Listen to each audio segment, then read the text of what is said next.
Benjamin, over to you again. All right, welcome everyone to the semifinals of the Speed Chess Championship 2023. I'm Benjamin Bach. Now, for those of you who didn't know yet, but yeah, it's great to be here, Fiona. I think they can hear us now. So we have Hikaru. We see him sporting a hat, drinking his coffee. Fiona, what do you think?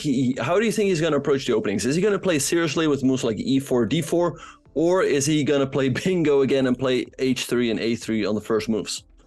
I think he's gonna play bingo again. He did it against Fabi. I think he's done it against most people other than Magnus. So I think he might start with it. And if it doesn't work, mix it up. We saw him in Bullet rely more on normal, quote unquote, openings. But I wouldn't be surprised. It looks like he's white in the first game. So yeah, knight c3, not one of the moves you highlighted, but certainly not his main opening repertoire. Yeah, and the move e4. Okay, so already a slight surprise in the opening. MVL takes and plays. So let's see what he's going to do. He can play bishop f5. That's in the style of the Hikaru. Also knight f6. Now Hikaru can trade. He can also go knight g3. But I think after knight h3, the move h5 is quite appealing for black. After knight takes, we have what's called kind of a... So I think Hikaru often does this, where he just lets his opponent go h5, h4, and push the pawn all the way to h3. But I don't know if this opening is that great for white. What do you think, Fiona? I mean, it certainly doesn't look like something you would teach someone who's new to chess, right? Because what we learn is try to control the center, develop your pieces, don't move a knight 3 times in the first 4 moves. That's not in general what you want to do. But who are we to tell Hikaru what to play? Hikaru is certainly not a beginner player we are teaching here. It's been working well so far for him. So let's see how it goes. Very quickly, question in the chat from Nickett. Why are there 2 boards? And you can see from the text under the board, one of them is a live board. The other one is the analysis board. So the bigger board, especially in the 5+1, the 3+1, we might show some variation. So the board on the left-hand side, you'll always see live position. What do you make of this opening, Benjamin? Yeah, so it's pretty interesting. MVL showed that he's a Sicilian player. He played the move c5. And I think black's doing pretty well. This knight on g3 is a little bit off. It cannot really go anywhere. Can I go to f5, h5, or e4? Now MVL jumps with this knight into the middle. So I think overall, MVL can be quite satisfied with the outcome of the opening. But Hikaru generally tends to try to strike later on. Let me ask you something. If you were MVL and you were playing Hikaru, what would your preparation look like? Would you take some time? I mean, for example, against Fabiano, we saw Hikaru with black play a lot of 1a6. With white, what was it? Was it, I mean, I literally comment, was it knight h3? No, that's a bit, or was it knight h3? Or just yeah, anyway, things of that nature, yeah. Would you look at that, or would you, how would you approach it? Yeah, I would definitely look at those moves as well. I would look at Hikaru's normal opening. So I predicted MVL is just going to play very principled chess. I think he's going to play 1e4. So if it was MVL, I would be looking at the Berlin, starting with e5. But I would also look at openings like a6, the Caro-Kann, the Sicilian. Hikaru can do a lot of things. MVL had some time to prepare. So I think he has looked at a lot. And I think that also includes openings like 1a6 and perhaps even 1 knight h3. I mean, Hikaru, he has shown that he can do it. So why not have a look at it? I mean, you can look for 5 minutes and it does give you an edge in the match. For sure. So here it is Hikaru to move. And let's talk a little bit about the position. The central pawn on d2 is still on its starting squares. All the minor pieces have been developed. The bishop on b2 is looking good. The computer is giving this move knight e2 a question mark. Why do you think that is? It's a good question. Yeah, perhaps it was a little bit passive. He goes now to f4, attacking the bishop. And the question is, what is MVL going to do? If white is able to take on e6 and black is forced to recapture with the f-pawn, white is in great shape, as white would have the 2 bishops and a better pawn structure. So maybe MVL should consider moving the bishop, and that's what he does, because if you take the pawn on e7, there might be queen d6 with a double attack on the rook and the knight. Okay, that makes sense. So that might be a reason why Hikaru dropped it back. Now bishop f5, the last move by MVL, makes a lot of sense, staring down at the pawn on c2. Black is looking to, on the next move, probably bring a rook to c8. The rook on a8 is the last piece that hasn't been developed here. And the thing is, if you're white here, I guess there is some temptation to play d3 to close off the bishop, but then the bishop on b2 becomes rather sad, and there's this gaping hole on c3. So what do you think? How should we deal with the weakness on c2? Yeah, it's not easy at all. MVL is very easy play here. His next move is just going to be rook a8. He can often also consider queen c7, attacking the knight, and a pawn on c2 once more. And like I said, if you go d3, you create a weakness on the c3 square, and the c2 pawn becomes backwards. You can no longer play c4. So I think MVL has a pretty comfortable position here out of the opening. So let's see how Hikaru will try to fight back from here. Maybe, Benjamin, since for MVL's last match, which I didn't see at all, the quarterfinal, MVL against Nihal, you were one of the commentators on chess.com's channel.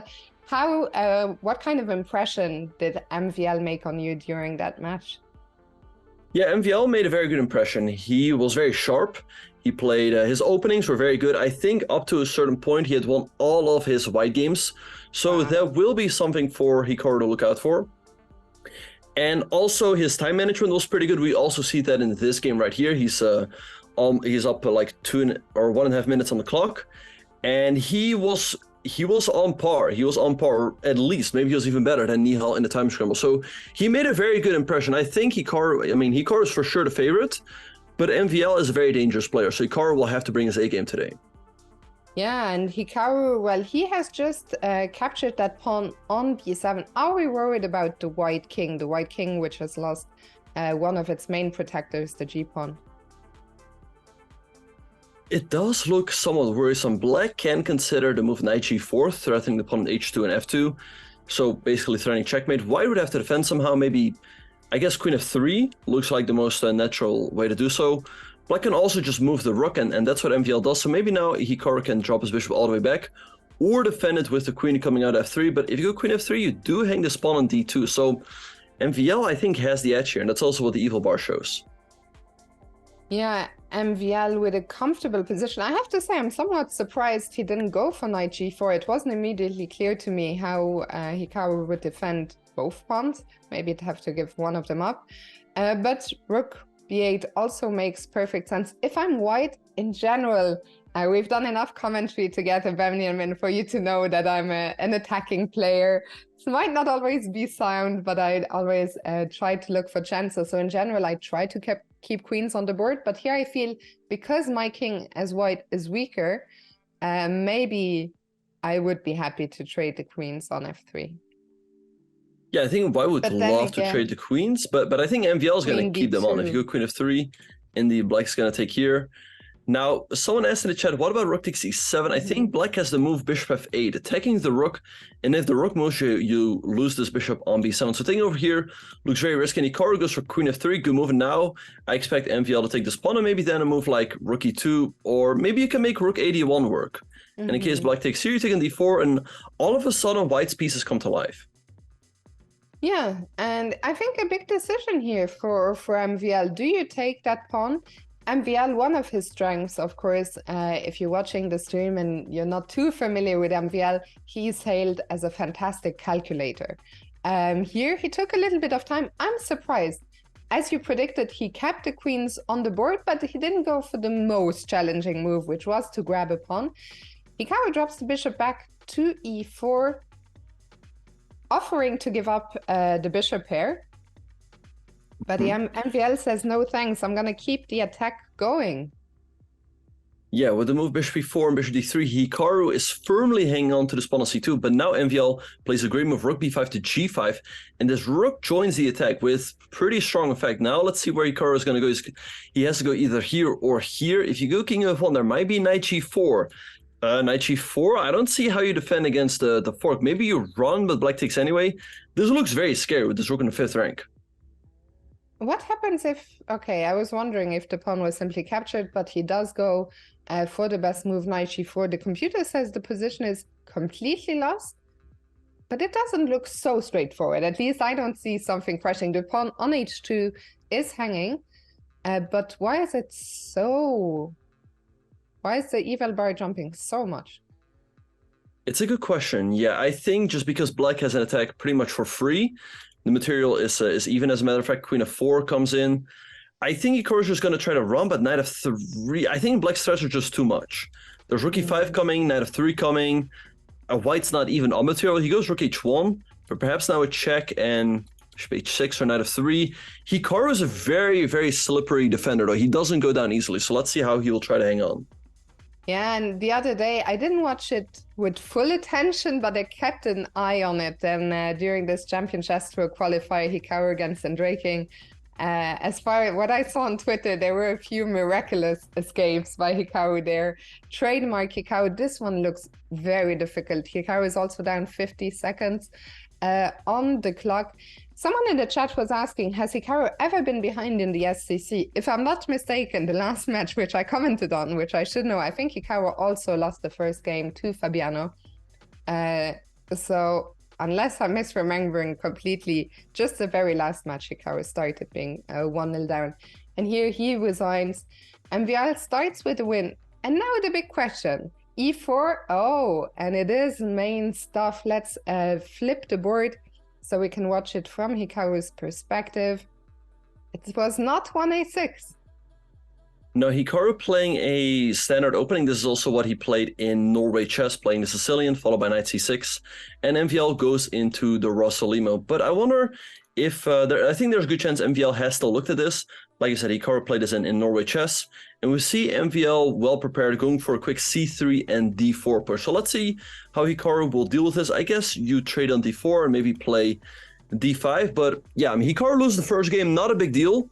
But he has to try to switch it up a little bit. I mean, he didn't get a very comfortable position out of the opening. So perhaps he has to play something that is a bit more principled. I have to say, I'm very curious. Let's in the case Hikaru win, I think if Hikaru loses this one or draws, he will for sure play, I think he will play a normal opening. But if he wins, I'm curious to see, is he going to continue experimenting or will he go back to his normal stuff? We'll see. For now, let's focus on this game with MVL. We can see him there. Well, both players very focused. This is a long, maybe this is a long time control. I just realized for the players, the viewers who might be new here, who might be new to the SCC format, maybe just very quickly. So the way the SCC works, you can see the timer over MVL's head on your screen. They will play 90 minutes of 5+1.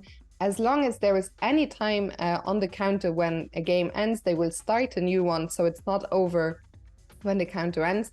And after that, they will play 1 hour of 3+1 and finally half an hour of 1+1 bullet. So it's a very long format. Losing one game is very far from being the end of the world. Here the computer slightly prefers white, but nothing dramatic. This is completely normal. White almost always comes out of the opening with a slight edge, and Hikaru trying to open up the diagonal of his main piece there, that bishop on g7. Right, I like the move f6. MVL plays the move h3 to stop this bishop from coming down to the g4 square. And maybe here Hikaru can consider the move g5 to try to go g4, loosen up white's pawn structure. He goes 96 instead. I wonder exactly what the idea is. Maybe he wants to take over here and put some pressure on the d4 pawn. But MVL just plays the move knight to b3. I think white should have the advantage here. Black is the bishop pair, but the bishops aren't very active. Now Hikaru plays the move g5. And the pawn on c6 is somewhat backwards. MVL can just try to double up on the c file with rook c3 and rook c1, put a lot of pressure on this pawn, and increase the pressure even more with the knight coming down to a5. So I think MVL can be quite satisfied about the outcome of the opening. That being said, in this game, Hikaru, at least he's even on the clock. He's not as far behind as he was in the last game. I think that's a great point you raised. The first game, it was very surprising to see Hikaru. It's so weird that he is the one who is down on the clock, especially as much as we saw him in the first game. That last move, g5, I was a little bit concerned about weaknesses on the light squares, especially on f5. Thankfully for Hikaru, MVL doesn't actually have a light squared bishop, so I think you can get away with this. And MVL's response was rook c3. Do you think he's just looking to double on the c file, or might that rook eventually maybe swing over to the king side? Yeah, that's the nice thing about putting the rook on c3 as opposed to c2. Like you said, it can swing over along the third rank, and it can also help in the defense, right? In case Hikaru starts pushing pawns on this side of the board. So h5, a nice move by Hikaru. He's looking at a potential g4 push. MVL can play rook AC1, putting more pressure on the pawn on c6, but I think Hikaru can easily defend it with the move bishop d7. And it's hard to see how you further increase the pressure. Maybe this knight can come over to a5, but then Hikaru might have the opportunity to do something in the center. Maybe something like takes, maybe a c5 push at the right moment. Rook ac1, knight d8, that one to me looks very surprising. To move the knight back from an active square, to me bishop d7 looks very logical. Yeah, it looks strange, right? Because the position is quite sharp. In general, in these sharp positions, moving the pieces backwards is a little bit weird. I wonder if there's something immediate. One of the things I was looking at, you were talking about the knight on b3, how it might jump into a5. Now, could it also jump forward into c5? Now that the knight from e6 is not controlling that square any longer. Yeah, knight c5 makes a lot of sense to jump in. He goes queen e3, perhaps stopping Hikaru from developing the bishop to f5. Because the question is where you're going to go with this bishop. You can go to d7, but White can always put pressure on it with a knight at c5. You can go to e6, but same thing, the knight jumps up to c5, and it's hard to see how Hikaru is going to coordinate his pieces here. Also, this queen cannot jump out of g6. The good thing for Hikaru, though, is that he's up a minute on the clock, so let's see how he will try to use his time advantage here. Yeah, I guess queen d3 is also a useful move because the queen stepped out of the pin on the e file. The queen on e2 was undefended, so now the bishop from e3 can move freely. Do you think there might be some sacrifices on g5 in the air? Is bishop takes g5 ever an idea here? Yeah, well, I mean, in case White takes and then takes theirs, bishop f5, and you easily guard against a threat. So I don't think that's on MVL's radar just yet. He might have been looking at moves like knight c5 and knight a5, and that's perhaps why Hikaru played the move rook b8, stopping that knight from jumping up, as now it will hang the pawn on b2. So let's see what MVL is going to do here. He could play a move like h4, trying to soften up Black's king side. You probably have to go g4, and then the knight jumps back either to e1 or d2, and there we have the move h4 on the board, and you weaken this f4 square, which the bishop can come down to and then attack this rook on b8. Mm-hmm. Okay, so Hikaru pushes the pawn forward, attacking the knight on f3, which jumps back to h2. Once again, I would say quite a counterintuitive square. What's the knight's path? It wants to go back to f1 and then to g3? Yeah, I think that's his idea. I think he wants to go knight f1 to g3 to also pressure this one over here. Hikaru plays rook b7 preemptively, even though it was not under attack. I think his idea is that now, in case MVL goes bishop f4, he can play knight e6 right away. But another very nice move, the rook swings over to e7. And now he's ready to go f5 and f4 in case White takes, then there's rook e2. So Hikaru is fighting back here. I think it's starting looking better and better. Knight f1, a nice move though. So that after f5, you can go knight g3. And after f4, you can take, and there's no rook to e2. That's fair. Oh, what happened there? Bishop f5, the computer did not like that. It looked like a perfectly natural move to me to get that bishop out. Mm-hmm. What now is knight wrong? I mean, black is a bit more cramped. The bishop on g7 is still not open, but... Yeah, that is a difficult thing here with black. You'd want to go f5 to open up the dark squared bishop, but then you close your light squared bishop. So let's see what Hikaru is going to do here. Maybe he has to continue improving with like queen f7 and rook fe8, but it feels like MVL does have the advantage here. His knights are pretty active. Black's bishops aren't too active just yet, and the knight on d8 is just stuck defending this pawn on c6. That being said, I don't see an immediate way for White to break through, and Hikaru, he's always super resilient in these type of positions. Yeah, the question is, how do you continue right now? What's the plan for Hikaru?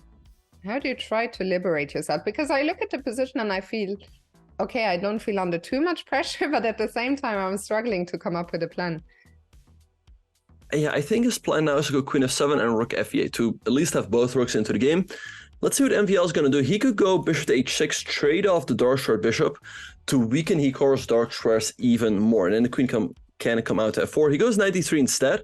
So he wants to come with his knight out to f4 to put pressure on the pawn on h5 and the bishop on g6. So let's see what Hikaru is going to do. He could consider trading on d3. The bishop is going to be passive anyway, and then go f5 afterwards. That looks pretty acceptable to me. Like you go f5, the knight comes out of e6, and black is a pretty active position. But now after knight b4, how do you defend the pawn? But MVL goes knight f4 instead. Yeah, knight f4. And now if he wants, he can take the bishop on g6. But is there an argument to be made that the knight on f4 is stronger than the bishop on g6 and you want to keep your knight there? Yeah, I think MVL is in no rush whatsoever to trade on g6. His bishop cannot go anywhere. It has to remain defending that pawn on h5. MVL now goes b4. He might want to go a4 and break open the queenside with a potential b5 push. And it's really difficult to see what Hikaru can do here. I mean, maybe you have to go f5 at some point, open up this bishop, but then your light square bishop is just dead. So let's see what he is gonna do. Yeah, and the clock is also indicating that Hikaru is not too comfortable because he's suddenly down, not by much, only 15 seconds. f5 opens up the bishop from g7, but it completely, for now, closes down the bishop on g6. And I see the computer is saying there's an exchange sacrifice on c6. What is that about? That one looks pretty tempting. Let's see if MVL can resist the temptation. The idea is to sacrifice the exchange. You get one pawn, but you also take this bishop on g6, which has nowhere to go. You cannot go rook e6 to block, and the only move you would have is bishop f6. But instead, MVL calmly goes knight g2 e2. Perhaps he wants to go g3, strengthen that knight on f4, defend the pawn on f4 even more. And it's really difficult to see what Hikaru can do. He goes bishop h6. That being said, MVL down to 18 seconds. Yeah, this is a time scramble now. Both players maneuvering. Queen b2, I guess, indicates MVL wants to push the b pawn to open up the queen side. All the pawns from the queen side, except for the d pawns, have disappeared. The question is, oh, a pawn dropped there, but now tactics. Can black take on f4? Yeah, okay, we saw a bunch of trades. Hikaru takes the pawn, but does all of this work? There's a lot of rook d1. Rook d1, I think that wins the game. If you take an e3, you hang the rook, and MVL takes a 2-0 lead. Yeah, that was an impressive conversion by MVL, who we see Hikaru looking a little bit frustrated, and there it is. We're back to 1e4. I think there's a chance we'll not see any more opening experiments. MVL, he has shown that he is here to qualify to the finals of the SCC. For those of you who are not aware, yesterday, one player made it through to the finals already. You might have heard of him before. His name is Magnus Carlsen. So these two, MVL and Hikaru, fighting for a spot to play Magnus in the final. And MVL, he has shown, what my point is, he's shown he is here to win. He wants to get to the final. Hikaru has won this event 5 times in a row, which is incredible. So I think Hikaru, there's still so much time, 67 minutes in this time control, then another hour and a half. But I think now is not the moment anymore to try opening experiments. Although, having said that, I was talking, and I didn't see 2 knight a3. Benjamin, sorry, let's go back there for a second. What is knight a3? Yeah, he played knight a3 on the second move. I don't know what that one was about. I was quite surprised that in this position right here, Hikaru defended the pawn with knight b5, as there's the simple a6 from black, kicking the knight away. And you have to go here, and here it seems like black is just comfortably better. I think instead Hikaru should have played the move knight c4. Now black can get the pawn back anyway, but at least here you have the bishop pair, so white has something to fight for. But yeah, right here it seems like black's just comfortably better. He has easier development. That being said, Hikaru has this majority on the queen side, but it's difficult to really put that to work. Here a surprising move though by MVL. He takes on d4, and now Hikaru's queen becomes active, which makes it difficult to develop this dark square bishop, as you will hang the pawn on g7. So now Hikaru might be feeling a little bit more comfortable. Do you feel that 2 knight a3 was a move that was mainly aimed at avoiding MVL's Najdorf, his trademark Najdorf? Yeah, I think Hikaru still wants to avoid any sort of theory, but it hasn't really worked out that well for him. He got a worse position in game 1. Out of the opening, he also got a worse position in game 2. So he's gonna have to switch up something. Yeah.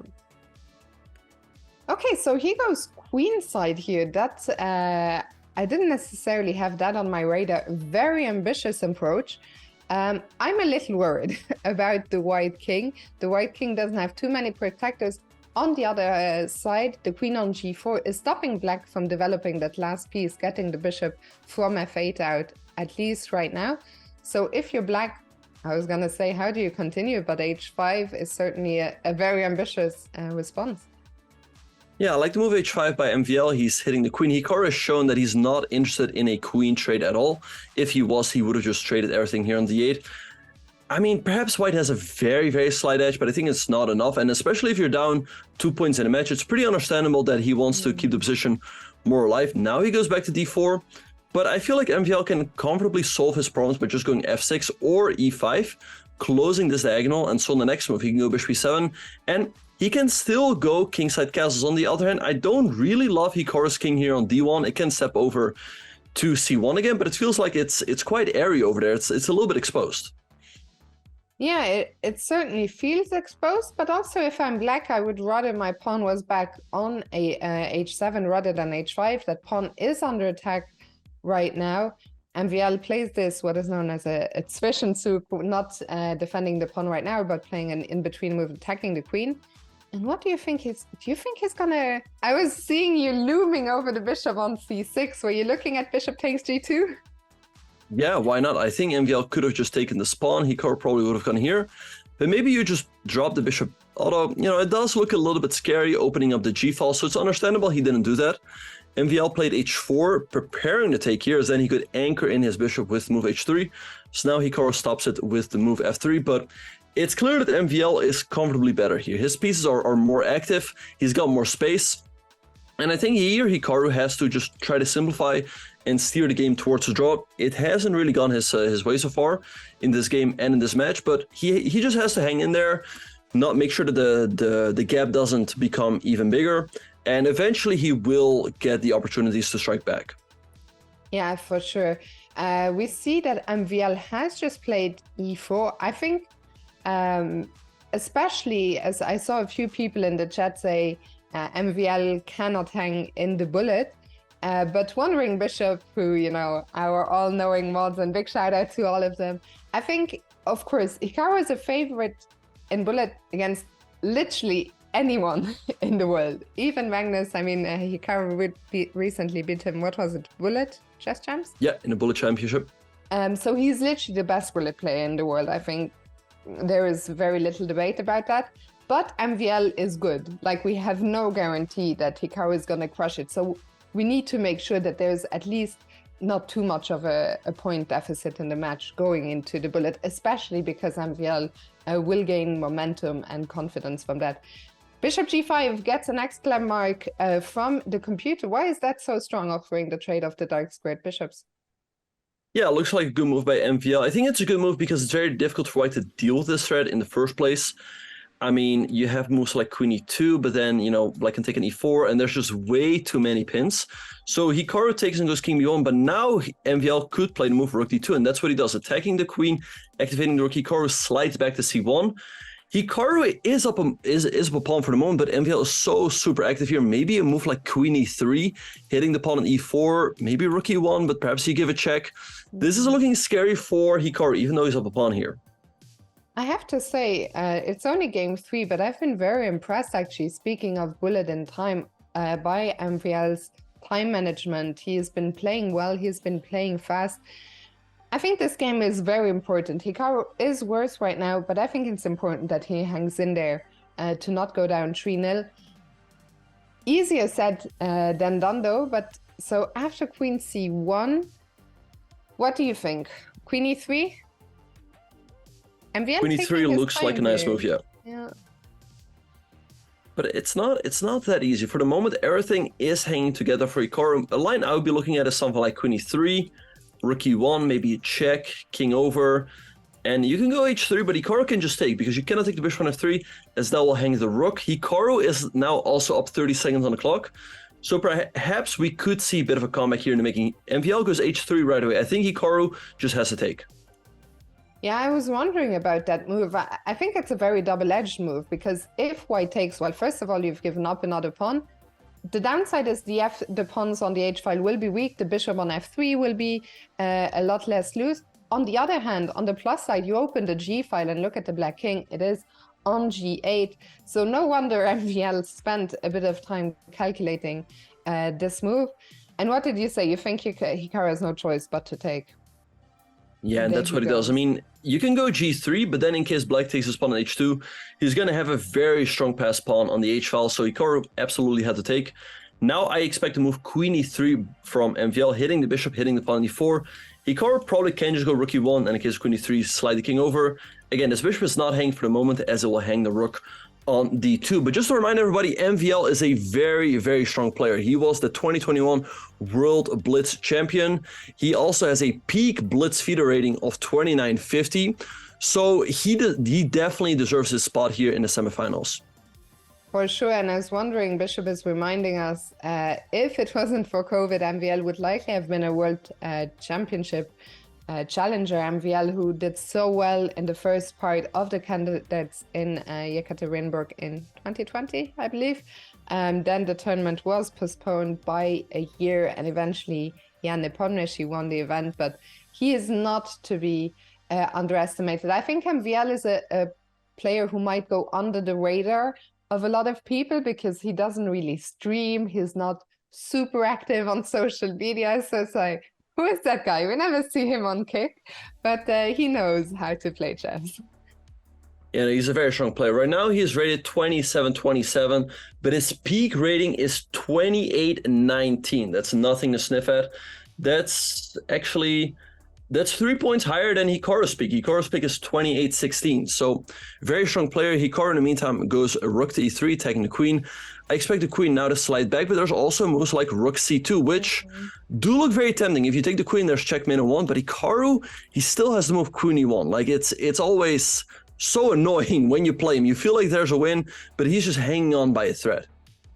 Yeah, time is ticking down here for both players. MVL goes for that tricky counterattack rook c2 and drops the queen back to b5, threatening mate on b2. Hikaru covers that.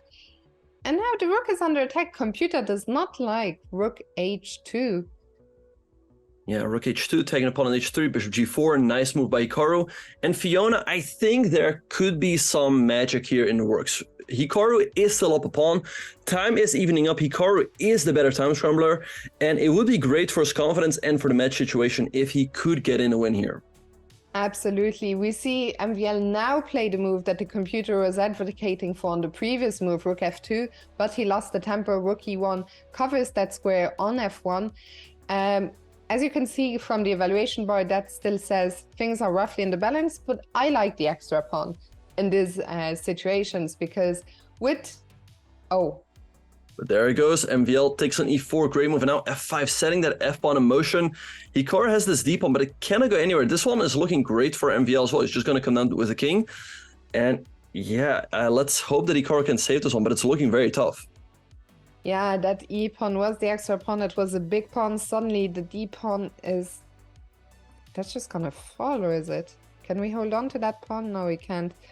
Things are very dire now. We will need to look for counter chances. How do we do that? Do we push the h-pawn? Hikaru is offering a trade of rooks, which MVL picks up the pawn.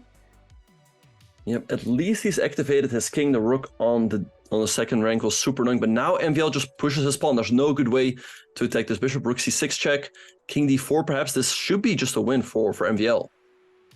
I mean, you have to...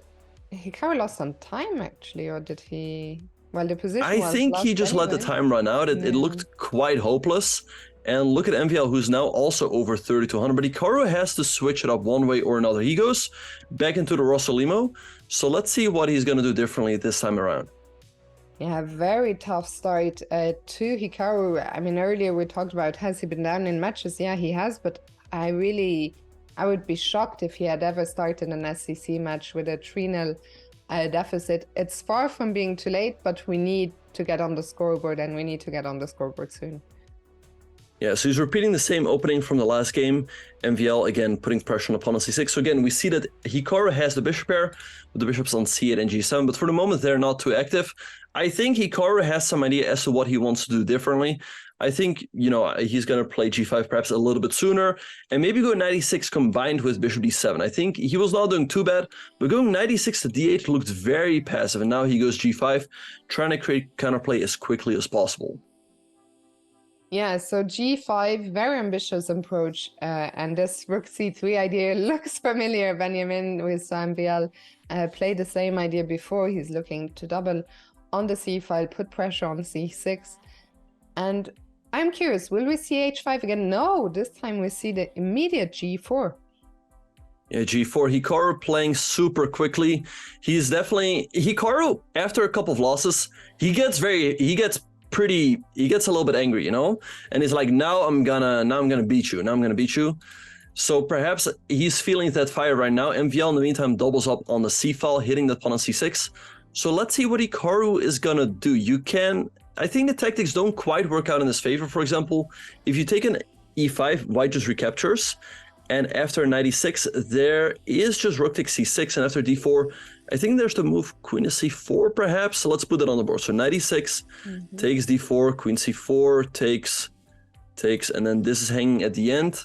I don't know if he could have changed anything, or wait, there's takes, and now queen C4, and there are just too many loose pieces. So let's see what Hikaru is going to do here. Yeah, so Hikaru taking a little bit of time here. I mean, the rook from A8 isn't in the game yet. There's probably no urgency there. Does rook B8? Well, then A7 is actually hanging, I guess. I was wondering, do I want to put that rook on B8 to, you know, put it on that semi-open B file? But no, I guess the pawn's hanging is too much of a problem. Yeah, not an easy position, and we see Hikaru go into the tank. What would you play, do you feel, in that position? Yeah, I would still look for a way to make that D4 push happen. So I guess 96. This pawn is going to fall anyway. Bishop D7 looks very passive and pretty sad. So I think it's going to go 96. MVL is going to take here. And then maybe a move like rook D8 or king H8, preparing that D4 push, just sacking the pawn and playing for counterplay. This queen can come out of H5. So it's not the end of the world yet, even though black's down a pawn. Yeah, Hikaru, right now I can't read any of his... He looks very, very focused right now. But there was the shake of the head accompanied by the move knight back to E6. Not a move we had on our radar. What's his idea after white takes on C6? Well, apparently it's to go queen to H5, put more pressure on the knight and F3, and I guess also to prepare D4. So let's see what MVL is going to do. I wonder if he can just move this queen somewhere, maybe queen A6, attacking the knight on E6. And how do you deal with that one? Maybe you have to go knight f4, but it all looks a little bit loose. Hikaru's down a pawn. I mean, if he gets another move here, he should be doing fine, but it's all looking a little bit speculative. Yeah, very loose position. The knight on E6 is not well defended. The pawn on D5 is not well defended. Queen A6, it's a tricky move to spot, right? You aren't, in general, you're not looking with the queen to go all that way. Do you feel MVL will be looking at that, or do you feel it's a difficult move to spot just because of that full board vision? Yeah, I don't think it's a difficult move to spot necessarily for MVL, but it might be a difficult move to make, to move your queen so far away from the defense. A move like queen E3, oh, but as we say, there it is on the board. I was going to say someone like queen D3 looks a lot safer. You keep your queen a lot closer, you take the pawn on D5, and Hikaru jumps in with knight to F4. I think this knight has to go. I mean, otherwise Hikaru is going to sack over here, or maybe knight H3. So I think MVL is just going to take. The good thing for Hikaru is that rook C8 currently is not available, as he covers that square with his rook and the bishop. So MVL cannot liquidate that easily. And, you know, Hikaru is going to have a lot of firepower on the king side here, with this rook coming up, this other rook also coming down, and then with the two bishops, he can definitely cook up some magic. Yeah, and we see MVL indeed did agree with you that knight was just too dangerous on F4. It's off the board. So rook C8 isn't another option. I would love to somehow still get the rook from the C6 away to get the queen in, but MVL decides to get the queen in another way, attacking the rook on A8 as well as the pawn on E7. Can we afford to give up the pawn on E7?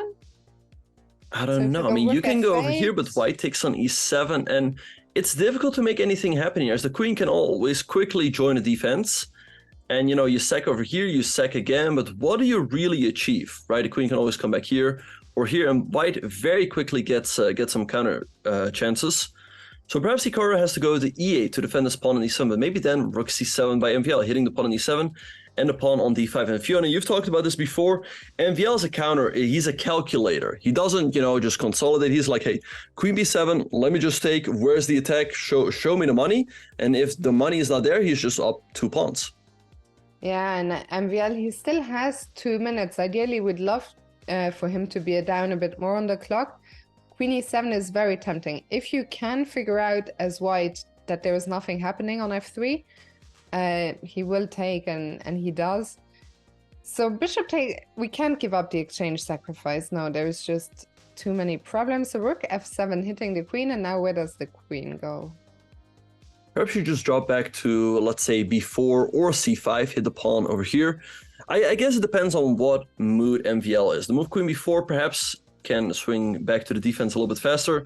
Queen c5 to me makes a lot of sense as well to continue creating threats. Queen e6 with the same idea to attack this pawn on d5. So let's see what Hikaru can do here. The evil bar has turned a little bit in Hikaru's favor. Perhaps Fiona, he can sack. So takes. Queen takes f3, you defend d5 and you hit f2. MVL probably has very quickly put it on the board. Right, so takes. And you take here and you defend d5, you hit f2. If the rook slides down, I think at the very least you have a perpetual. And it's good for Hikaru to at least get on the scoreboard, stop the bleeding, and then take his chance in the next game. Because, he could lose this game as well. And that'd be it's quite an interesting psychological moment. Maybe MVL is saying to Hikaru, what are you going to do? You're down 3-0. Are you going to go for the draw? Okay, we see the exchange sacrifice here on f3.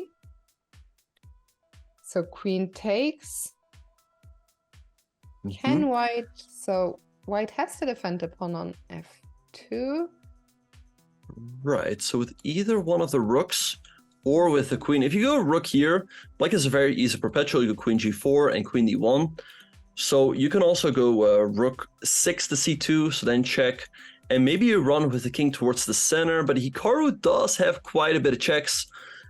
Queen c5 perhaps also a possibility. So let's have a look. So check, king here. We give a check, king e1, check.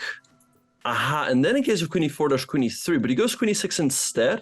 King h8, and now rook c2. So there's no queen g4. But now there might be like rook f4.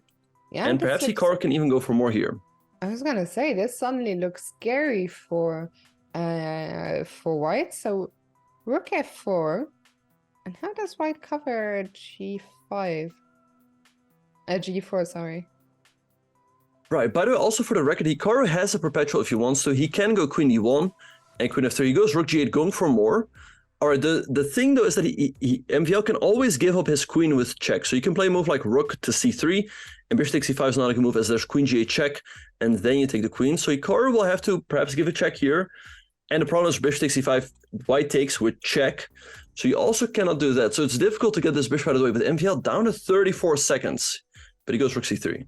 Yeah, he goes rook c3. Apparently, putting either of the rooks to c3 was the only way to survive this game. Now, after the check, the king has to move. I would step to h2 just to step out of the g file.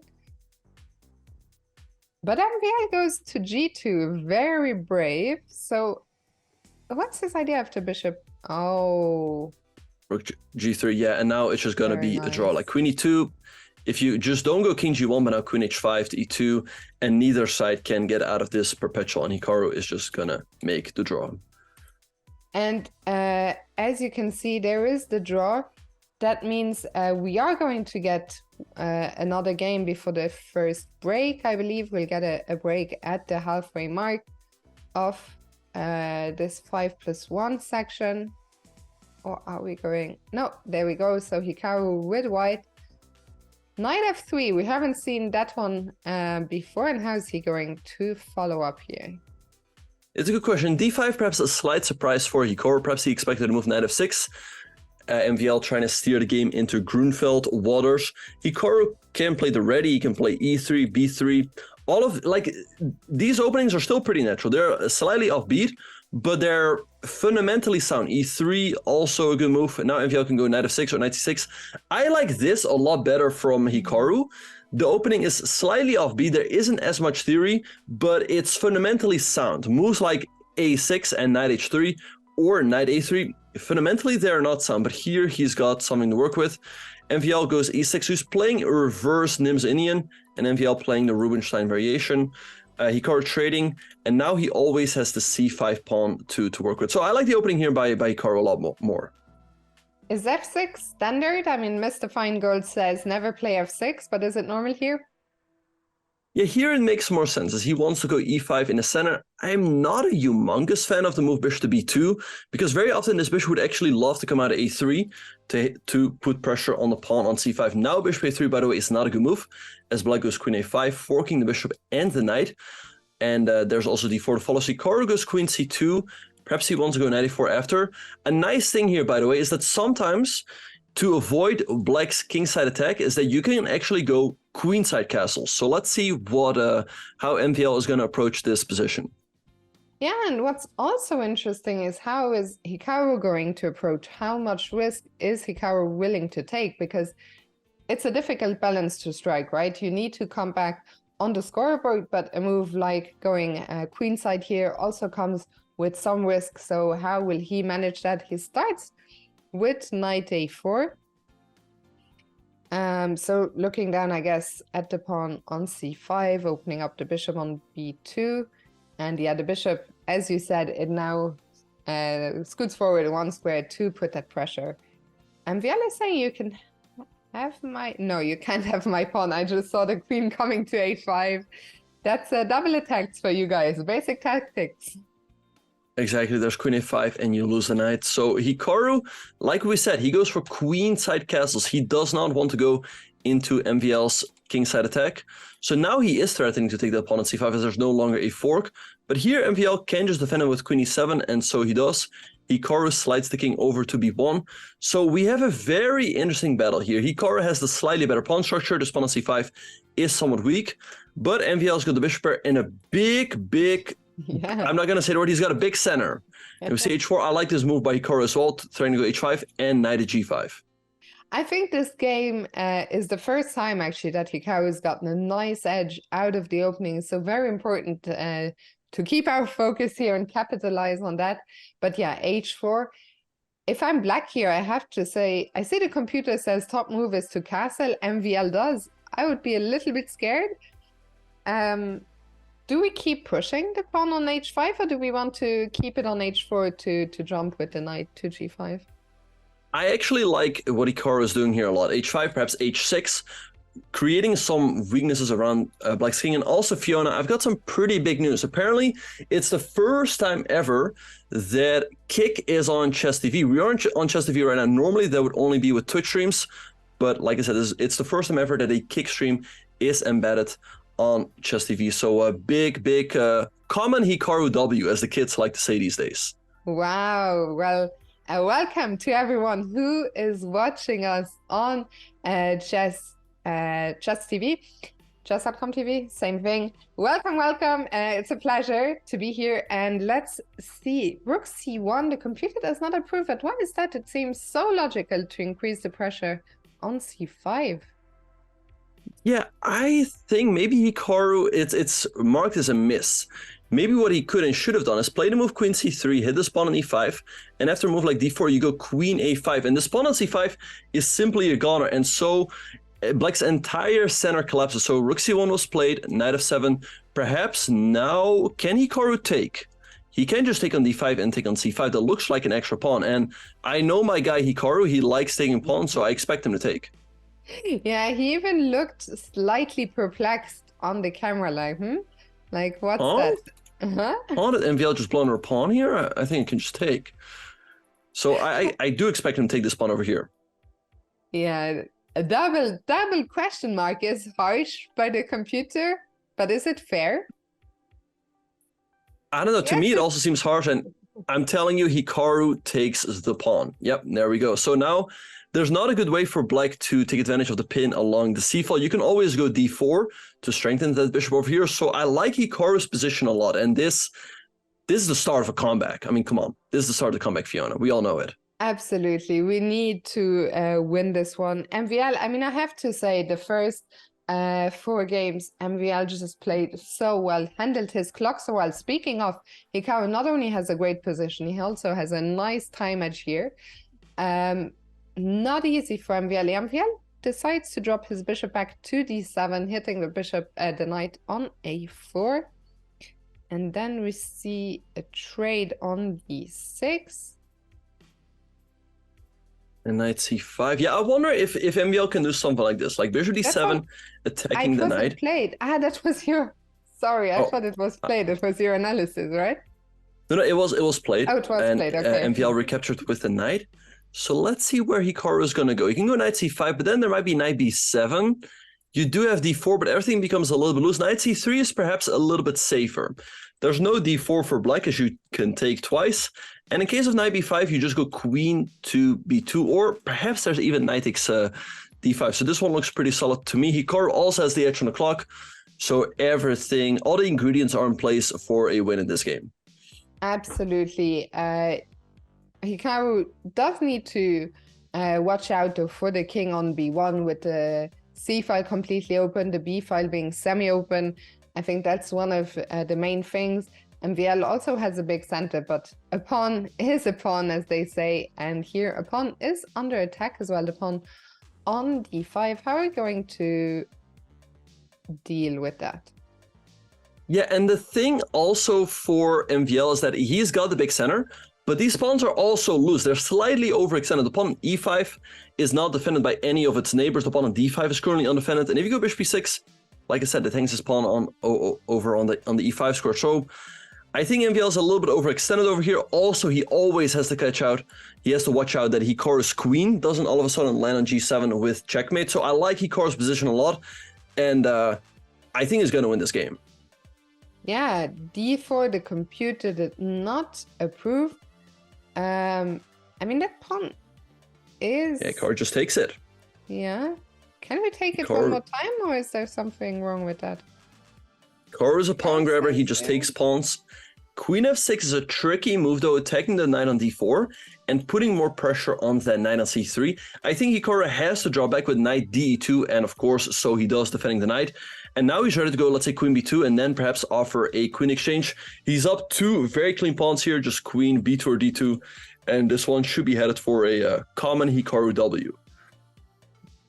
Yeah, this one is very much needed, I think, given the match situation. It's especially important because I saw earlier in the chat people were talking about tilt. I think it's so easy. We've all done it. Tilt is never very far away in chess, but I don't actually think that Hikaru actually tilted. If anything, he kept it together. He played, you know, his main stuff. So I think there was no tilt, and it's good if we can get the win here. You know, because I think tilt at some point, if he lost another, it's just very difficult to keep the tilt at bay. Rook c2, very strange that it was given a question mark because the position is still winning for Hikaru. So a harsh question mark, but life is still good here. After yeah, knight c3, a little bit surprised that, yeah, I think he can take either with the rook or with the knight. If you take the rook, black has rook takes c2, but there's rook takes c8, another intermezzo, it comes with check. But you can also take the knight and you just keep a 2-pawn advantage. Also, Hikaru is up half a minute on the clock.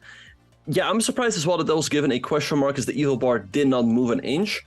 f3, nice move by Hikaru, neutralizing that bishop. And it's looking great, Fiona. He's up 2 pawns. Again, the g7 pawn, the g7 square is always weak.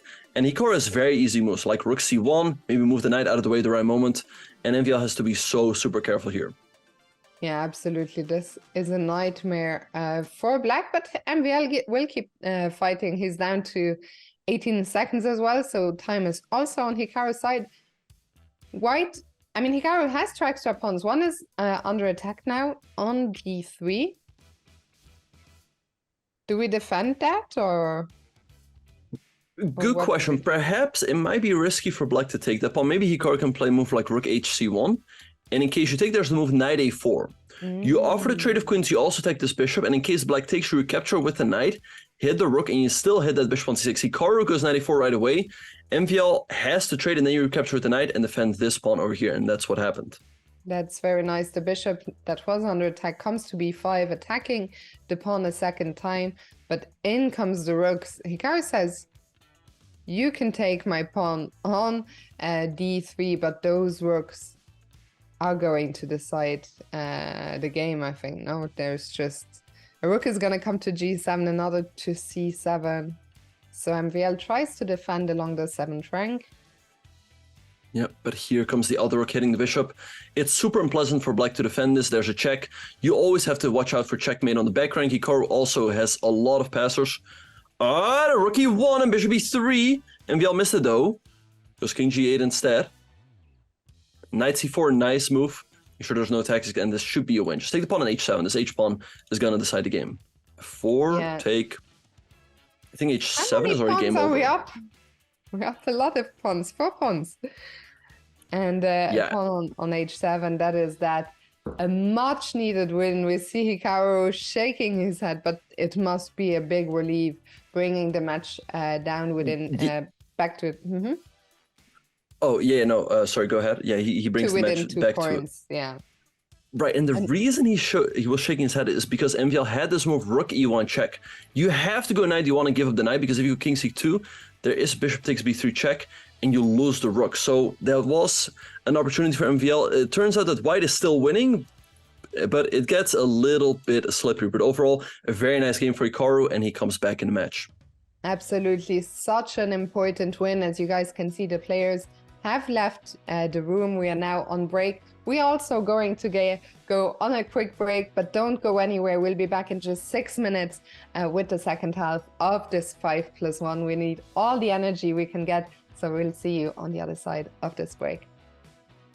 And welcome back, everyone, to the semifinals of the Speed Chess Championship. I'm Benjamin Bach, and Fiona is with me here today. Fiona, we saw that Hikaru won a very nice game right before the break.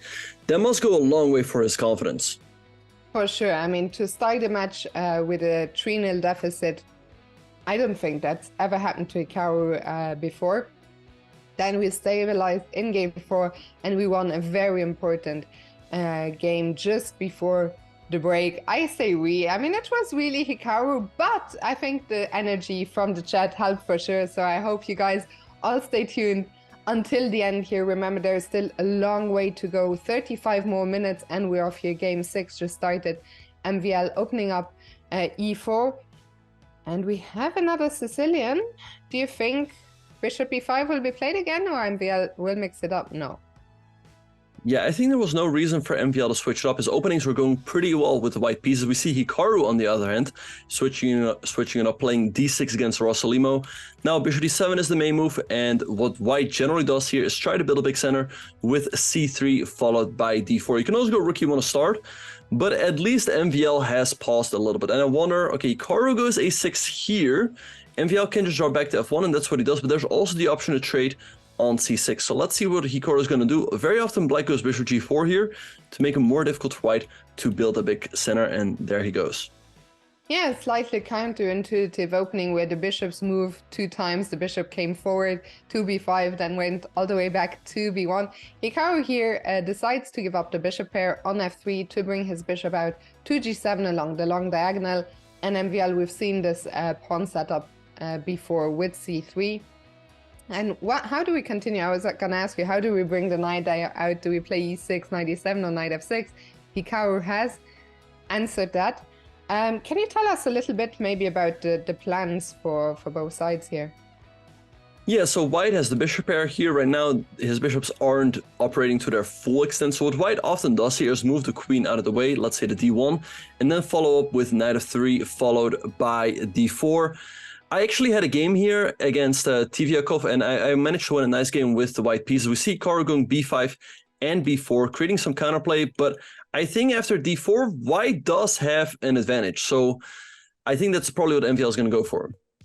That's what he does. d4, closing down the bishop on g7, and at the same time grabbing space in the center. Now queen a5 is hitting the pawn on c3. So do we just defend that? Yeah, we can just defend it with a... Well, not queen d2, because then you take on d4, trade queens, and you hang the c-pawn. Rook c1 was played. Taking on a1, a2 is possible, but it does come with a little bit of risk. So I think Hikaru is just going to move this f-rook into the game, either to b8 or to c8, and then we'll see MVL defending the pawn. I wonder how, though. Maybe with a move like rook e2 and swing the rook over to b2. I don't know if that makes sense. Bishop c4. The a pawn is slightly awkward to protect. Again, queen e2 is not available, so let's see how he will do so. Yeah, bishop c4 looks quite natural to bring that bishop not only to defend the pawn, but also to look down at the black king on g8. The only problem is you have to make sure that the bishop on c4, the bishop there would be undefended. There's a rook on c8, so you have to make sure that there is no tactics with suddenly the c5 pawn and the knight getting out of the way. I don't see it right now, but MVL is taking his time here to decide how to defend. What are his other options? Can we defend with the queen on another square than d2? Maybe queen e2, but that also looks a little bit awkward. And perhaps Hikaru just goes rook a8. He goes bishop c4, a pretty nice and active move, hitting this pawn on f7 as well. So MVL can potentially consider a move like queen b3. Hikaru goes knight b6, attacking the bishop right away. I think it makes a lot of sense. The bishop can perhaps slide back to b3. There is c4 and takes, but there might be the move d5, taking this knight on c6 and the knight on b6. So I expect MVL to drop the bishop back to b3. Of course, you can go back to f1. I just got distracted by the close-up cam. I don't know if you can see it. Even despite the close-up, I cannot actually make out what it says. At the start, I thought it was like a sports team. Does it say Nick? I don't know, but Fiona, look at this. MVL has sacked the bishop on f7. Oh my goodness. Yeah, let's get back to the game. And maybe now queen b3. If you go c4, you hang the knight. And if you move the king, there's king f8. This is looking pretty scary all of a sudden. I think there's no good way here for Hikaru to defend and hang on to his extra piece. So maybe he just has to go c4, give up the extra piece and go rook a8. And that's what he does. And that's pretty impressive. It's impressive that he realizes so quickly that he just has to give back the piece and go into this endgame where he still has very good chances to hold. Yeah, that whole sequence was, I was so distracted by the hat that I missed it all. But yeah, things are going to clarify here. MVL offering a trade of queens. Does Hikaru have a choice but to take? The queen is also defended right now. I think you're just going to have to trade. That being said, you could consider the move bishop takes c3. In case white takes the queen, you recapture with your bishop and the rook on e1 is still hanging. But perhaps MVL just moves his rook, let's say the d1 or the e1, and it all looks a little bit loose, and you might end up having to trade anyway, and then you just lose the c-pawn. So let's see what is going to happen. Rook d1 to me makes a lot of sense, and black is a little bit stuck over here. But we're getting word from our great producer and also from some people in the chat that it is a head of the Canucks, the Vancouver Canucks. I think there was a point in time where Hikaru lived in Vancouver, so perhaps he was a fan of the team at that time. Let me know. I mean, I showed my my lack of culture when it comes to North America sports. What sport is it? It's ice hockey. Ice hockey, okay. Thank you guys for filling me in. Thanks, Benjamin. Thanks, chat. So, rook d1 played by MVL. And as you said, a lot of loose pieces. This is a very sharp position. We see the computer likes it for white, which is not a good sign, but how bad is it really? I mean, the problem is if we take on b6 now, there are problems along the c file. But if not queen b6, then what? It looks tough. I don't see what he should do here. I mean, even if MVL, let's say you move the bishop, right? MVL could just take this pawn over here, but maybe he could also, let's say, trade and go like rook d5. Like, I don't know. I mean, it all looks super loose, and I don't see a good move. I think he's just gonna go down a pawn here with a bad position. I think he should have just traded over here, because the c3 pawn would have been a weakness. So, but if the c4 pawn drops, then black is going to have weaknesses all over the place. Another problem is that in case you trade and go bishop a5, I think MVL can just take and go rook d5, attack the knight, and he always has this tactic. He can take on c4, followed by a knight e5, going up a pawn with a good position, so it's looking tough for Hikaru. Yeah, that's a very nice tactic, and we see Hikaru here going into the tank. He's suddenly down on the clock. It's a difficult position. The problem is that you have to choose between a few different evils. I'm curious what Hikaru is going to do. I see that also during the break, MVL has gone full full darkness. We can barely make out his face. Hikaru, in the end, decides to trade on b6 and goes bishop b2. How are these tactics working out? Yeah, I like what Hikaru has done. He's trading off some pieces, alleviating some of the pressure. MVL can, of course, just trade. Maybe then trade here as well, but at least Hikaru's pieces become active. And if he can get in rook c2, he might have pretty decent drawing chance. Of course, now he has to recapture. And rook a4, a nice move by MVL, making sure that at least one of the passive rooks, that at least one of black's rooks has to take in a passive role. Like you can go rook c6 and rook b8, but then you kind of move your c rook, right? And if you go rook c2, then you cannot quite move your a rook. So MVL has a pretty good chance to win this endgame. Yeah, well played by MVL. Hikaru needs to find some counterplay. He plays rook b8. I guess immediately we cannot take, because rook c6 would be a deadly pin. So I imagine MVL will move his bishop, and e3 does look like the most natural square. And then Hikaru once again has to defend the bishop, the pawn on a6. I guess with rook c6. Yeah, rook c6 makes a lot of sense. What he could also do is play rook d8, because MVL could not take because of rook b1 checkmate. He goes rook c2. All right, so in case white takes, maybe he wants to go rook b2, attack the pawn, but this bishop on e3 also does a good defensive job, as it always defends the pawn on f2. He goes rook b4 instead, hitting the pawn on e4. I like what he's doing. White cannot play f3, as then there's rook b2, and the problems along the second rank are just a little bit too much. And if you get this pawn on e4, if you can somehow trade off the bishops, I think you have pretty good chance to draw. Also, after this move, you threaten bishop takes g3. Yeah, MVL finds the best move. Hikaru takes on e4, and MVL offering a trade of rooks now along the second rank. So MVL is still up that a pawn, but it feels like Hikaru's position is quite active. Hikaru decides to keep the rooks on the board. The rooks look a bit awkward, but here comes rook a4, and I really fancy Hikaru's chances here to hold this one. Yeah, he's playing perfect defense right now. He has moved his rook in an active position. White's rook is stuck for the moment defending this pawn on a2. It's difficult to see how black is going to create further counterplay, but it's also very difficult to see how white is ever going to make progress. Hikaru is sitting here with his rook on a4 and the bishop on d6. MVL is going to slide his king over, but now h5, a nice move. Perhaps at the right moment he can go h4 to create some weaknesses for MVL on the king side, bishop c1.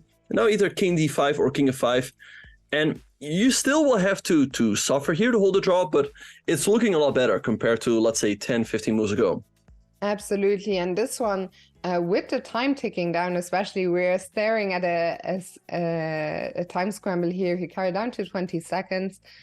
If you're MVL, it's so difficult to see how do you make progress. I guess eventually you will have to target the pawn on e7 or push pawns on the king side, which MVL does here. Yeah, we see the move e5. Not sure about that one for Hikaru, as it does block his bishop. Now e4. Maybe MVL can sneak around and attack the pawn on g6, and that's what he does. So maybe now a check. Bishop g5 looks fine. He goes king h3 instead. I don't like pushing this pawn all the way up to e4, as it creates a weakness for Hikaru. Yeah, the question remains, how do you make progress as white? I mean, the rook is tied down to the defense of the pawn on a2, so I don't see how you do this as white. Okay, MVL targets the pawn on e5, plays a3, but now white is completely tied down. Yeah, maybe Hikaru at the right moment can go e3 to liquidate even further. For the moment, you cannot take, as rook a2 will create a deadly pin, but I think Hikaru's got a great chance to hold this one. You know, if when we're watching Hikaru, we always wonder, like, can he win? I think that's a little bit too much here, but you never know. Yeah, the times now, MVL under 10 seconds. Things are really heating up. Hikaru targeting the pawn on g4. Rook f4, and you win the pawn back. Hey, he can win. He can still win. Okay, h4, stop pushing the g-pawn. Send in that energy, chat. Send in that energy. Wait, what's happening? I don't see any moves. Did MVL offer a draw or something? Oh, takes an... Okay, but... Let's see, is MVL just going to take h4, rook a4, and hey, he can still win this one. Bishop e7, that'd be insane. Yeah, it is insane how Hikaru went from being down a pawn to being up a pawn. It should be a draw, but of course, only Hikaru can win. Both players under 10 seconds. MVL, and look at the bar, you know, in the beginning, the bar, he said, it's a draw, it's a draw. I think Hikaru has great chances to swindle this one. Yeah, no, for sure. I mean, he's moving up the board. Wait, can you take or no, wait, there was a check. Wait, and now you're completely tied up. He doesn't have the deadly pinning move though, but it's looking tough. Wait, bishop c5, and that's the game. That's it. Let's go. Oh, wait, is there rook f3? Wait, No. it's not over yet. And king e4, that's it though. And you traded the right moment. What a turnaround. What? What? Why did he not trade? What the What? Why did he not trade?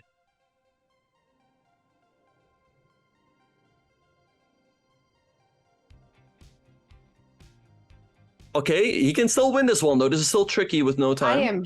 I'm surprised that MVL goes into this. I'd be so impressed if MVL can hold this with 6 seconds on the clock.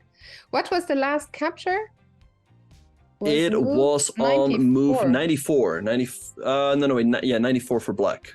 So we had up until move 144. So this endgame, if you guys are not familiar with it, it is a theoretical draw, but it's an endgame that the side with the bishop and the rook wins so often in practice. MVL, I'm sure he knows the defense by heart, but to show it with 3 seconds on the clock will be really tough. Yeah, king f5, and now it's already lost. Wait, the win is rook here or something? I think rook g8. Yeah, and then something. I forgot what. It was there. Block. Okay. It's got to be winning for Hikaru, but I also don't know how. It's also not easy how to win. The computer says it's a forced mate b6. with 20 moves away. Oh, it's a threefold. That's an absolute heartbreaker. He had MVL. He had him there, but he allowed a threefold repetition. But before he was completely winning, he could have just traded everything off and go into a winning pawn and then king and pawn game. I am shocked that he did not do that. Yeah, hopefully we see Hikaru laugh. I mean, of course, the draw took him by surprise. I don't think he realized it was going to be a threefold. It's impossible to realize these things with seconds on the clock. But he must, I think right now we see him looking to the side. I think the previous game is still on his mind. And I think that position you talked about, he must realize that he could have just traded into a winning pawn ending as we see him shake his head. I see in the chat, a certain Gary Kasparov is saying that's gotta tilt. Yeah, I think it's very important that this game, Hikaru doesn't do anything too crazy with the white pieces because he's going to be really, really disappointed right now. Yeah, so let's perhaps pull up real quick how he could have won. We'll go back to the live game in just a second. But at this moment right here, Fiona, I was shocked because right around here, he was winning. And after king g3, he can just take either way. Take with the bishop, let's say. And if MVL takes, you trade everything in king f4 is a winning king and pawn game. Now, after all of those moves, we ended up in a rook and bishop versus rook in game. And rook g8 unfortunately allowed a threefold repetition. I think if he somehow keeps the game going, he should win. But already it's not easy as they're getting closer and closer to the 15 move rule. And Hikaru could not find a win just yet. But let's go back to the live game, which we have right here. I think Hikaru can be quite satisfied about the outcome of the opening. He's got a double-edged game. MVL now is the one castling queenside, and Hikaru can try to create an attack on that side of the board, and that's what he's doing right now. He's opening up the B file. Yeah, with the kings having castled on opposite sides, this is going to get very double-edged. I love also for Hikaru that the B file is semi-open. I imagine the rook is going to come to B1. I love this position for him. If you're black now, what's MVL thinking about? Why is he not recapturing on c5? And he has just done so. So yeah, let's see what is going to happen now. e5 by Hikaru. I think a nice move is otherwise MVL could always trade and then offer the queen trade on d3. f4 by MVL, trying to create counterplay as quickly as possible. But this is a typical Hikaru position. Like a lot of pieces still on the board. There's a lot of maneuvering, sides for both chances. He really excels in these. So let's see how he will create that queenside attack. The bishop now has to move, and MVL is going to have to decide. He's going to go to b6, which is the more active diagonal, but now he's running right into a4 followed by a5. Yeah, I imagine MVL is going to try and use that f-file. I don't know if he's going to take on g3 or play rook f8. But white's attack is coming quite quickly. Queen f7, the computer did not approve of that one. And yeah, d4 basically just consolidating the center. That pawn chain is so solid, c3, d4, e5. Very difficult now to get counterplay for MVL. Hikaru's knight has a lovely outpost on c5. And actually jumping in there right now looks very tasty. Yeah, and he goes for knight c5. Queen b5 is now a massive, massive threat. And I don't see how you defend against the question is, of course, what happens if MVL takes? So let's have a look. If you take with the bishop, I think queen b5, you hit this, you hit this. Queen b5 just looks crushing. So I think Hikaru is going to win this game, and then he's going to bring it back to only 1 point. Yeah, this is what we needed, especially after that last game. We see Hikaru looking quite perplexed by MVL, just grabbing that pawn on a5. Queen b5 is crushing here. The one question is, though, what happens after bishop to b6? So bishop b6, let's see, maybe like rook a... Oh, rook a7. If you take with the knight, you take here, you hit this. What a move. What a move. Double exclam. And I think we might see resignation here by MVL. Bishop cannot take because there's a mate on b7. If knight takes, as you said, the bishop on b6 is hanging. And the fact that Hikaru's head is bobbing, I think this is the happiest we have seen him in this match so far. Getting a 21 move win here in that spot was so important after the miss of the previous one. And as you said, back within 1 point and completely back in it now. So let's see, we have yet another bishop b5 Sicilian. Are we going to see the same opening motifs here? MVL deviating slightly with the move h3. Now Hikaru does not have the move bishop g4 anymore, so I guess he has to go for something like e6 and bishop b7, but the bishop on d7 will remain a bit passive. MVL drops the bishop all the way back to f1, but super impressive game there by Hikaru. He had just missed a win, and that must have certainly frustrated him. We saw that even on camera, but the way he pulled himself together and scored a crushing victory with white pieces, like you said, after only 21 moves is super impressive. Hey, what about rook g8 here? Maybe followed by g5? That's right up his alley, but MVL will probably open up the center right away with the move d4. Yeah, I think it's a question of what Hikaru wants. Does he want a double-edged game where he can, there's good chances that he will equalize, but he might also lose, or does he want to keep it a little bit more safe? I think if g5 or rook g8 are played here, we know he's going all out. If he wants to play a more cautious approach, is g6 still a move here, or how would you develop the bishop from f8? Judging from his camera, he's certainly looking at it. Perhaps the move g5 can also be considered, because in case white takes, there's rook g8, you attack the knight, and if the knight jumps back, you take this pawn over here. But instead, he goes for the more solid approach. He plays the move e5. Now, MVL goes c3, again, aiming to build a big center. This looks like white should be better, as d5 is going to come. And where do you go with this knight? You cannot go to a5, because b4 will trap the knight right away. You can go to a7, but that's very passive, so perhaps you're just going to have to trade. Okay, he just castles, but after d5, I really wonder where this knight is going. Yeah, the knight doesn't have any forward squares, so it drops back to a7, but that's not really where you want your knight to have. I don't think there is anything, you know, crushing for MVL, but he just has a lovely center. He has a space advantage. His pieces are going to be able to develop to nice squares. Can Hikaru strike with f5? He can do so right away, but MVL can just trade, and then he gets this nice e4 square for one of his knights. So let's say trade in bishop d3. Hikaru goes b5, gaining some space on the queen side. What I think he eventually is going to do is go g6, maybe knight g7, and then prepare the f5 push. And hey, there we have the move g6 on the board. Yeah, there it is. And now we see the knight on g7. f5 might still be on the cards here if you're white. Can white ever play g4 and try to stop f5? I think you can go g4 if you can prepare it a little bit. Like if you can go king h2 and rook g1, then you do firmly stop it. I think now g4 is just going to make things work. Black still goes f5, and after all of these trades, it feels like Hikaru should have sufficient counterplay. So I think g4 is going to backfire it. So let's see what MVL is going to do. Hikaru is going to get in that f5 push.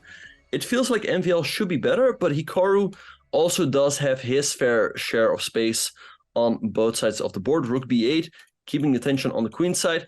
I like the fact that Hikaru's got a King's Indian-esque type of position, because he's an expert in the King's Indian. MVL, not as much from the white side. And also, the evil bar is firmly in white's favor, but it's not as easy to play these positions. Yeah, for sure. I mean, you talked about the King's Indian. The King's Indian is an opening very, very often. The engine does not like black's position, but that does not mean the positions are unplayable by any means. And I'm curious to see how MVL is going to continue here. The bishop on c1 is undefended as of undeveloped as of now, and I wonder that bishop h6 is a tempting square, I guess, for the bishop, even if it's just, you know, getting closer to the enemy king, pinning that knight. But here comes f5, and I am starting to like Hikaru's position. Yeah, f5, good move. I'm a little bit surprised by the move knight h2, and MVL just trades. Again, like, it's difficult to play these type of positions, and now the evil bar is showing that Hikaru is doing completely fine. Maybe the bishop can come out of f6, prepare e4, bishop d2 by MVL. And again, Hikaru can choose when he's going to go b4. Also, perhaps he can trade, use that b file for his rook. So I think he's doing pretty well. And again, the King's Indian is just his cup of tea. For sure, I think Hikaru will be feeling very happy with his position. The bar has also, over the last few moves, suddenly taken a liking to black's position. It did not like this trade. I guess pushing the pawn to b4 was tempting, but this also looks good. I mean, c4 could be a weakness in the long term. We have control over the b file. So yeah, still liking this for Hikaru. Right, and Hikaru, he's known as a tactical wizard, but he's also very good in maneuvering. He realized that his knight on a7 was his worst piece, and so he moved it all the way over to the king side with knight c8, e7 to g6. MVL goes g3, but this is really inviting Hikaru to do some damage with e4 and f4 at the right moment. This is looking scary. Now Hikaru takes advantage of that open b file and goes rook to b2. This is looking... e4 wins a piece here, and Hikaru, of course, finds it. e4, and I think that's gonna be the match equalizer. I don't even see a move for MVL to play on. I think we might see another early resignation. We got a 21 move win in the previous one. This one, it's only move 24. The head is bobbing.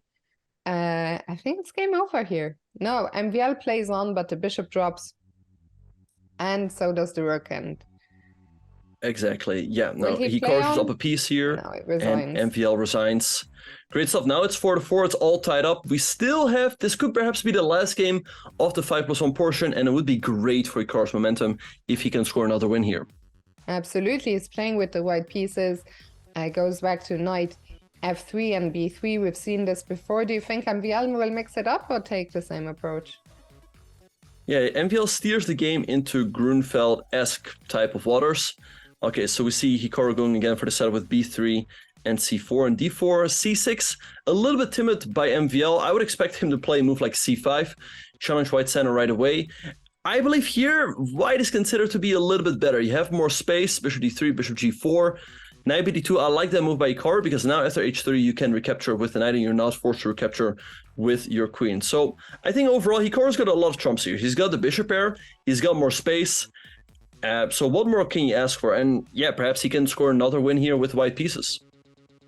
Yeah, absolutely. I love this position for Hikaru. I mean, after a tough start, and that shows you as well, like, how quickly the tide can turn in a match, because the first three games were really quite one-sided. MVL was playing so well. But then the last two games, MVL was made to look almost like an amateur. I mean, those wins were so convincing. Now MVL has got a passive position, and the momentum is so much in Hikaru's favor. How do you continue here as black? Do you try to look for a break with c5, or what's the plan? c5 is possible, but the drawback is that it opens up the position. And generally, when you have the bishop pair, you want the position to be open, so your bishops have more scope. So I think MVL is going to be reluctant to play a move like c5. Perhaps he's going to sit with a move like a6, but then what do you do after? Very often what black would love to do is go knight e4 followed by a5, but Hikaru has cleverly stopped that by going queen c2 early. So the knight cannot jump here.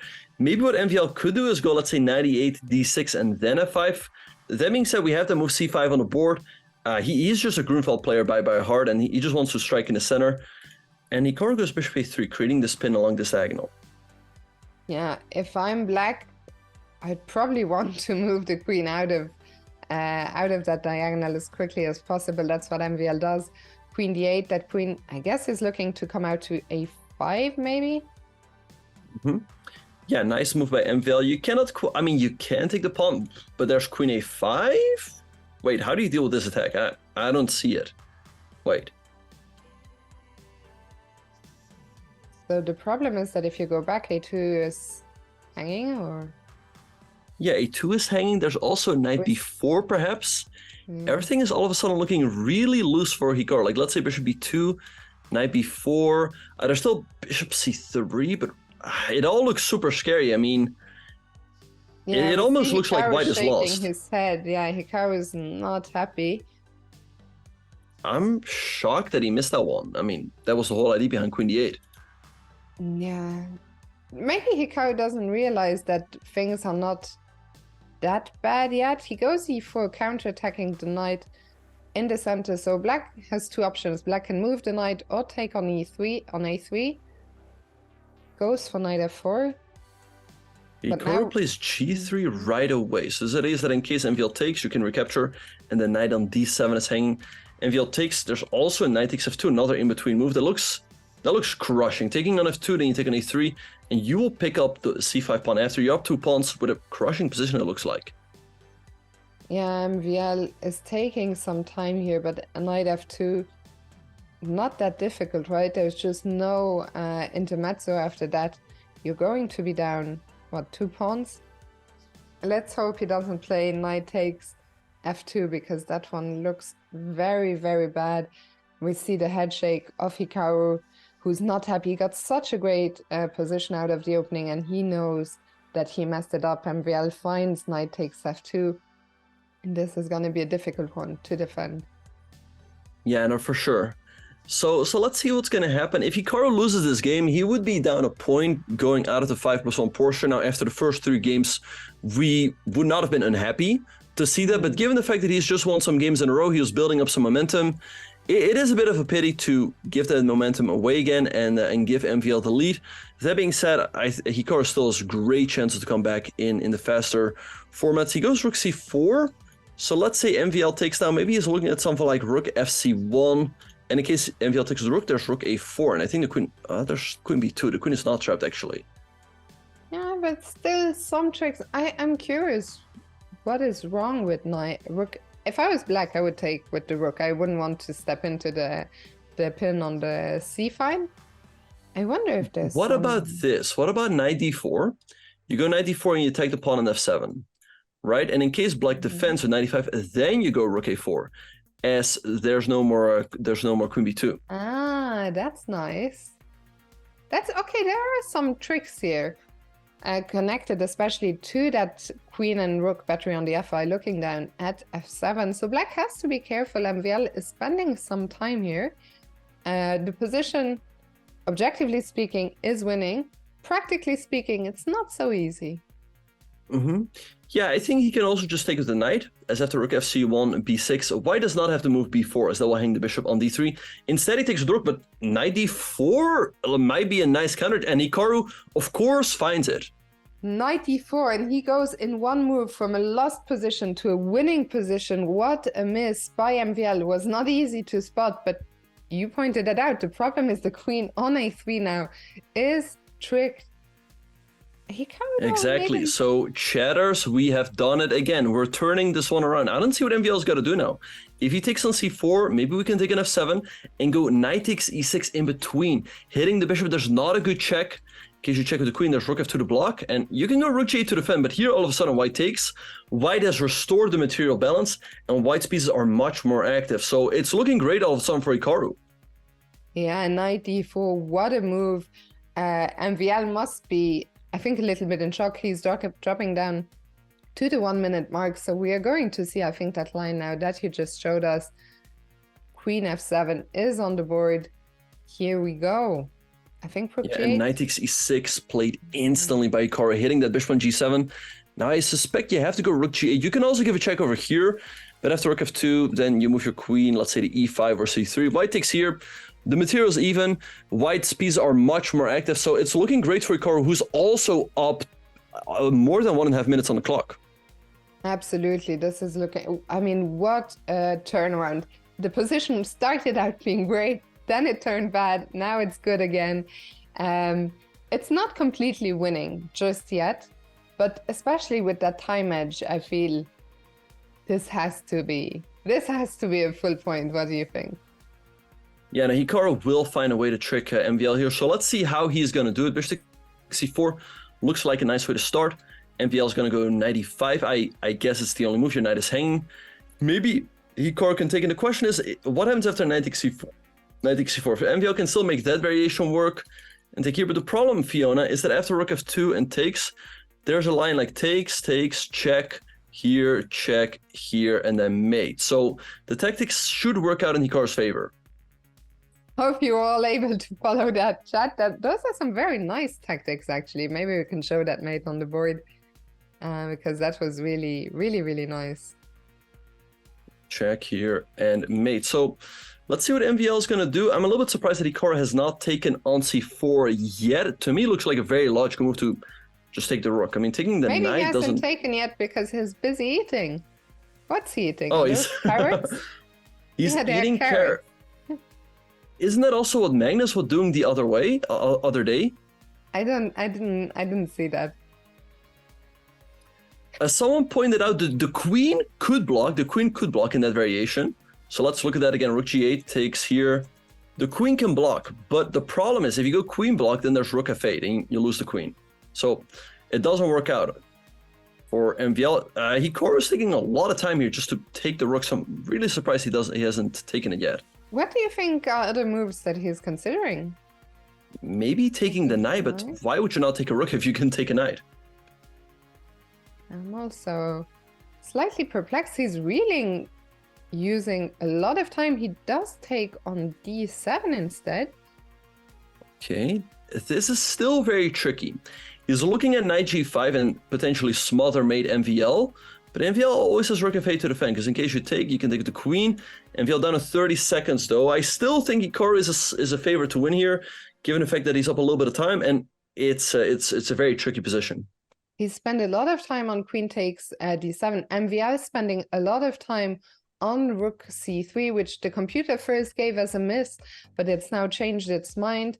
Knight g5, threatening the smothered mate. How does black stop it? Perhaps create some lofty goes rook f8 instead of double question mark. Maybe check and queen e6. Oh, that's very nice. So and queen e6 and Hikaru threatening the queen sec there with knight h6 and queen g8. So let's see, it's right up as la2. It goes queen e5 instead, but queen e6 was a little bit better, so it would also hide it. And it stops queen e7. Yeah, now the game is being back. The computer says it's equal again. What a crazy position. Hikaru down to 10 seconds. I mean, anything could still happen C4. here. What okay, is maybe you going just on? give a check, you trade, and you should be better as your pieces are more active. So knight, d6 and now take. And yeah, white still has a dominant position. Yeah, white with a dominant position. Also, that king always in a world of pain there in the corner. So f5, h5, giving the king some lift. The position is good. Hikaru still has to win it. Both players down under 10 seconds. Anything could still happen here. So both sides have to really be careful. The queen now coming in with a check. What is going on here? Yeah, I think it might just end in a draw with a queen f6 is forced.